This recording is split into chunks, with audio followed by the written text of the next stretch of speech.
Shalom umat Tuhan yang terkasih, apa kabarnya hari ini? Kiranya kita semua diberikan kekuatan dan kesehatan. Untuk doa keluarga pada hari ini, mari kita mulai dan sebelumnya kita akan bersaat teduh sejenak.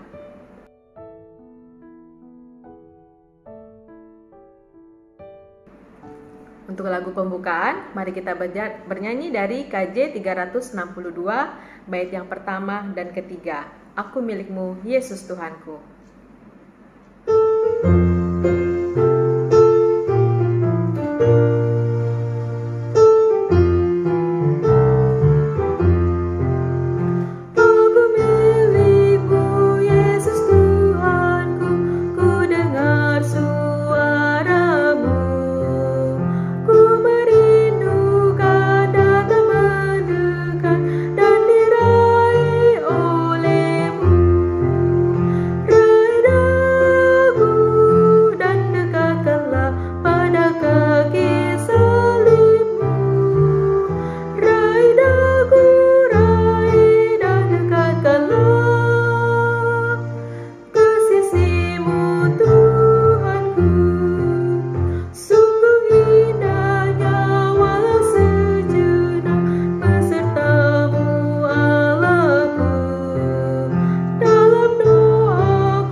Kita bersatu dalam doa.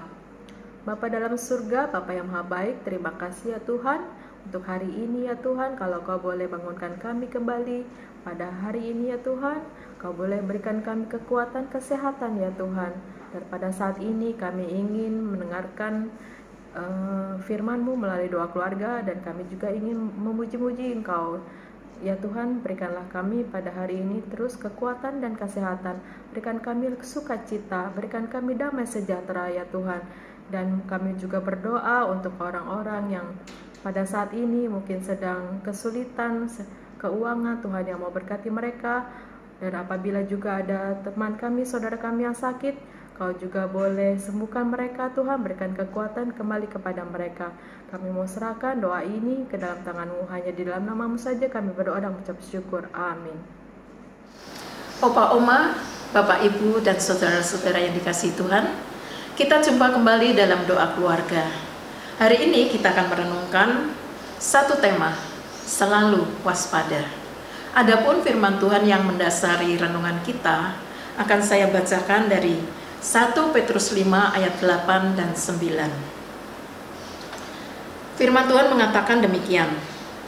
Sadarlah dan berjaga-jagalah, lawanmu si iblis berjalan keliling sama seperti singa yang mengaum-ngaum dan mencari orang yang dapat ditelannya. Lawanlah dia dengan iman yang teguh, sebab kamu tahu bahwa semua saudara-saudaramu di seluruh dunia menanggung penderitaan yang sama. Saudara-saudara yang dikasihi Tuhan, ada sebuah dongeng Yunani yang menceritakan tentang seorang yang setengah dewa. Dia bernama Achilles. Ia terkenal sebagai orang yang begitu kuat dan kebal senjata. Dia sebagai prajurit selalu menang perang karena tidak ada senjata yang mempan terhadap tubuhnya. Nah, banyak peperangan yang telah dimenangkannya. Ia dikagumi dan dipuja banyak orang sebagai seorang pahlawan yang hebat. Musuhnya sangat heran dan penasaran bagaimana ia dapat mengalahkan Achilles yang begitu kebal senjata. Mau pakai senjata apapun juga ia dapat mengalahkannya. Ia mencari tahu apa yang membuat Achilles bisa kebal senjata. Maka orang-orang mendengar berita. Ada cerita bahwa ibu Achilles itu mencelupkan bayinya ke dalam air sungai Styx. Ibunya yang bernama Thetis itu telah mencelupkan Achilles yang pada saat itu masih bayi ke sungai Styx. Karena menurut berita, Sungai Styx itu terkenal sebagai sungai yang airnya itu keramat gitu ya, dimana bayi yang dicelupkan ke dalam air sungai itu bisa sakti dan kebal senjata. Setelah Paris, yaitu musuhnya Achilles, itu mendengar cerita itu, dia terus berpikir, bayi dicelupkan ke dalam sungai, pasti dipegangkan oleh ibunya. Nah, kira-kira pasti ada bagian di mana ibunya itu memegang bayinya. Dia berpikir dan berpikir, pasti yang dipegang itu adalah kakinya. Maka pasti tumitnya itu tidak kena air Sungai Styx. Itulah yang dipikirkan oleh Paris sang musuh. Paris terus-menerus mengikuti kemana Achilles pergi. Bagaimana bisa melukai tumitnya? Ini sangat sulit sekali gitu ya. Di saat ia ke rumah kekasihnya, yaitu Achilles pergi ke rumah kekasihnya, dia naik tangga. Terus Paris mengikuti dari belakang, terus mengikuti. Maka pada saat itu, satu kesempatan dia memanah tumit Achilles, dan Achilles mati saat itu juga. Saudara, demikianlah Paris telah mengetahui titik celah kelemahan Achilles sehingga dia bisa membunuh musuhnya. Saudara-saudara sekalian, setiap orang mempunyai kelemahan masing-masing. Kita harus berhati-hati dan waspada terhadap musuh. Kadang seorang musuh sangat mengenal diri kita, mengenal kelebihan-kelebihan kita, mengenal kekurangan kita. Iblis adalah musuh orang percaya.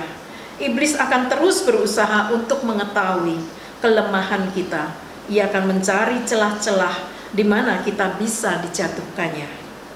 Firman Tuhan mengingatkan kita, sadarlah dan berjaga-jagalah. Lawanmu si iblis berjalan keliling, sama seperti singa yang mengaum-ngaum dan mencari orang yang dapat ditelannya.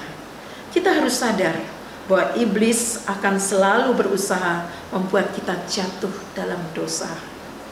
Sadarlah, ini adalah sebuah peringatan yang diberikan kepada orang yang sedang mabuk atau lupa diri.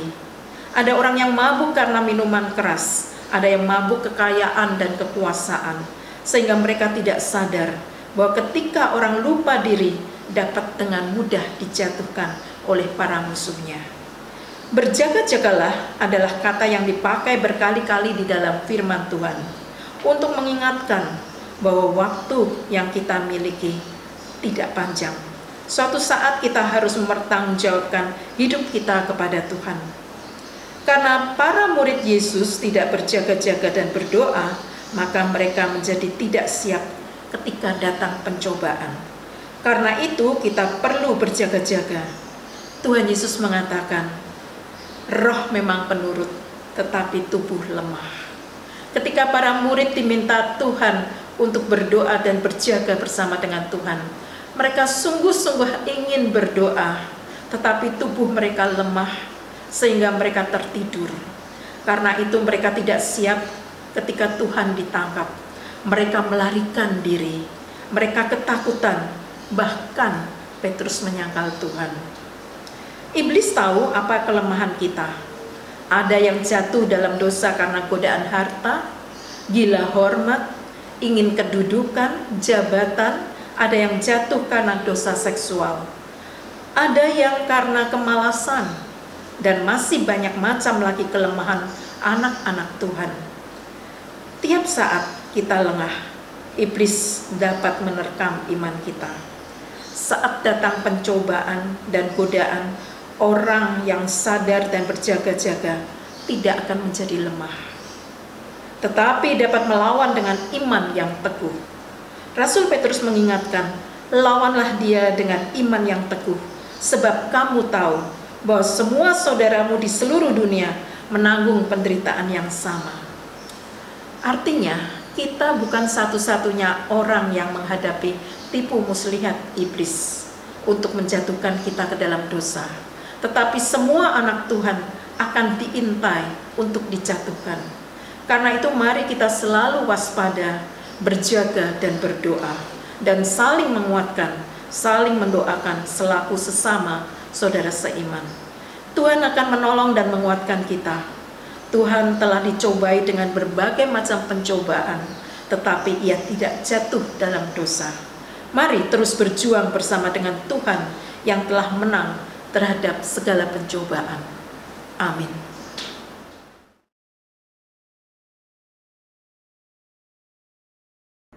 Untuk mengakhiri doa keluarga pada hari ini, mari kita menyanyikan lagu dari KJ 436, Lawanlah Godaan.